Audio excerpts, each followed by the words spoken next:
संध्या बचपन से ही पढ़ाई लिखाई में कमजोर थी। रंग उसका सांवला था। नाक नक्शा भी बाकी लड़कियों की तुलना में इतना खास न था। ऊपर से भगवान ने दांतों की बनावट भी टेढ़ी मेढ़ी दी थी। जब संध्या छोटी थी तो बचपन में स्कूल के बच्चे चिढ़ाते। बड़ी हुई तो गली मोहल्ले के लोग उसे देखकर मुंह फेर लिया करते। कोई भी उसका दोस्त बनने के लिए तैयार न था। उसके रिश्तेदार भी कुछ खास उसे भाव न दिया करते।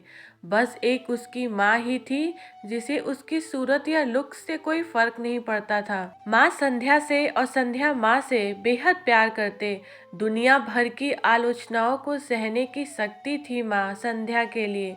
जब कोई उसे डफर बोल देता या जब कोई उसे बदसूरत बोल देता, जब संध्या को शादी के लिए देखने आए लोग उसे बिना पसंद किए लौट जाते, यहाँ तक कि जब खुद के पापा ही उसे मनहूस बोल देते, तब माँ ही तो थी जो उसे समझाती कि लोगों के बोलने से क्या होता है, तू तो मेरी प्यारी बेटी है।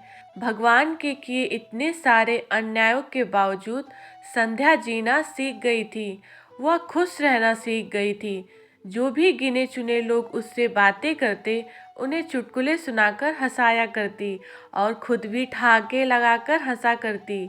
इसके अलावा एक और बहुत बड़ी खूबी थी संध्या की। उसे खाना बनाने में बहुत मज़ा आता था। और ना सिर्फ खाना बनाने में मज़ा आता, उसका बनाया खाकर लोगों को जो स्वाद आता था वह उनको तृप्त कर जाता था। और यह उसमें अपने आप तो नहीं आया था। दुनिया के ठुकराए जाने के बाद उसने अपना सारा समय खाने की रेसिपीज़ की किताबें, रेडियो शो और टीवी चैनल को समर्पित कर दिए थे। संध्या की तारीफ तो कोई नहीं करता, लेकिन उसके हाथों के बने खाने की तारीफ वह हर व्यक्ति करता जो उसे चखता।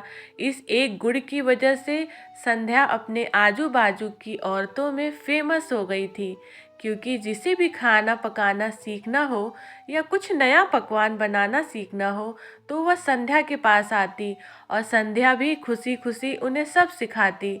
उसके पास आने वाली औरतें अच्छा खाना बनाना सीख जाती, लेकिन लाख कोशिश करने के बाद भी संध्या के हाथों का वह जादू जो सबको तृप्त कर जाता था वह कोई न सीख पाता।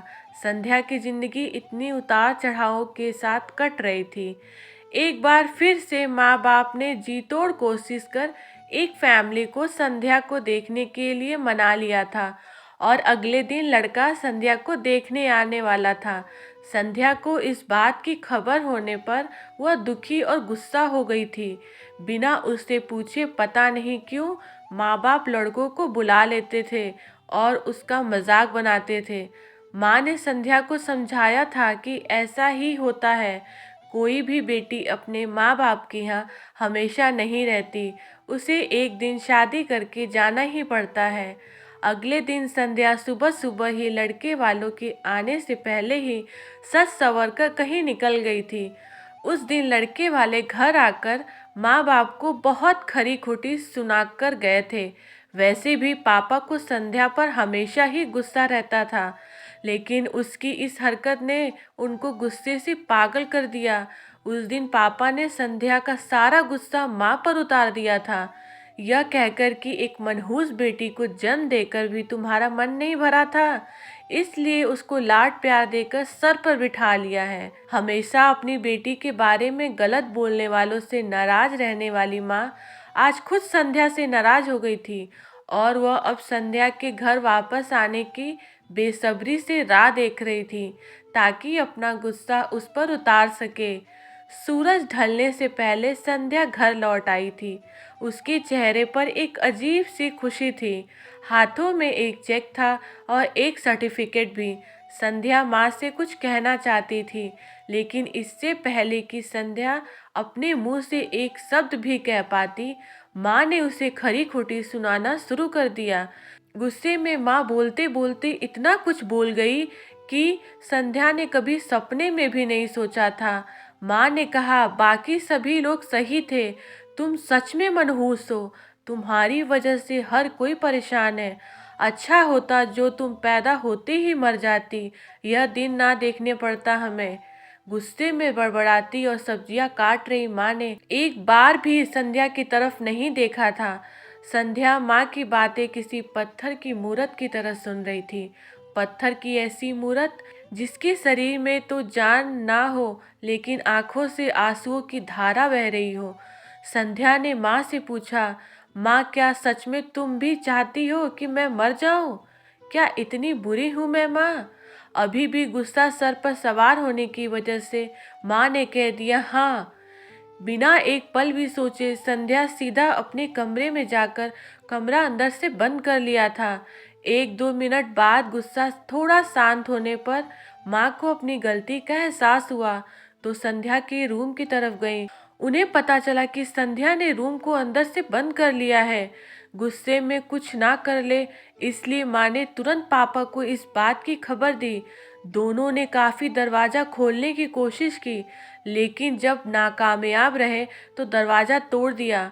अपने स्कार्फ से फांसी का फंदा तैयार कर संध्या पंखे से लटक रही थी। ज्यादा वक्त नहीं हुआ था, वह सिर्फ बेहोश हुई थी। माँ पापा ने तुरंत उसे पंखे से अलग किया और बेड पर लिटाया। पापा ने तुरंत डॉक्टर को फोन किया। तब माँ का ध्यान बेहोश पड़ी संध्या के हाथ में पकड़ी एक चिट्ठी और पास में ही पड़े 5 लाख के चेक और 5 स्टार होटल में शेफ की नौकरी के लिए कंफर्मेशन लेटर पर पड़ी जो संध्या अपने साथ लाई थी। माँ और पापा ने वह चिट्ठी खोलकर पढ़ी जो उसने अभी अभी लिखी थी। चिट्ठी कुछ इस प्रकार थी, मम्मी और पापा, मैं जानती हूँ मेरे जन्म से लेकर आज के दिन तक मैंने ऐसा कुछ भी नहीं किया जिस पर आप गर्व कर सकें, लेकिन मैं आपको बताना चाहती थी कि आज मैं खाना पकाने के नेशनल लेवल कंपटीशन को जीत चुकी हूँ और यह 5 लाख का चेक मुझे प्रथम स्थान पर आने के लिए मिला था। जजेस को मेरा खाना इतना पसंद आया था कि उन्होंने मुझे एक बहुत बड़े होटल में बतौर मास्टर शेफ की नौकरी के लिए कंफर्मेशन लेटर ही दे दिया था।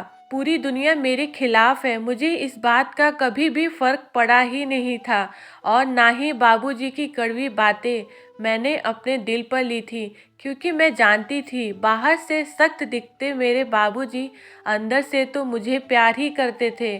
प्यार ना करते होते तो बिना मांगे मुझे कपड़े, मिठाइयाँ, पटाखे ये सब लाकर ना देते। माँ के प्यार को कोई क्या बयां कर सकता है। मेरी माँ मेरे लिए मेरी सारी दुनिया थी। जब माँ मेरे साथ होती तो मुझे किसी बात की परवाह न होती। मेरी माँ मेरी थी, इसलिए मुझे किसी और की ज़रूरत न थी।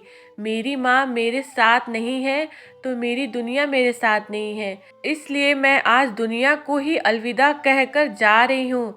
मैं जानती हूँ आपने कभी ना कभी भगवान से यह दुआ जरूर मांगी होगी कि अगले जन्म में मेरे जैसी औलाद ना मिले, लेकिन मैं हमेशा यह प्रार्थना करती थी कि अगले जन्म में तो क्या, मेरे हर जन्म में मुझे आप जैसे ही माता पिता मिले।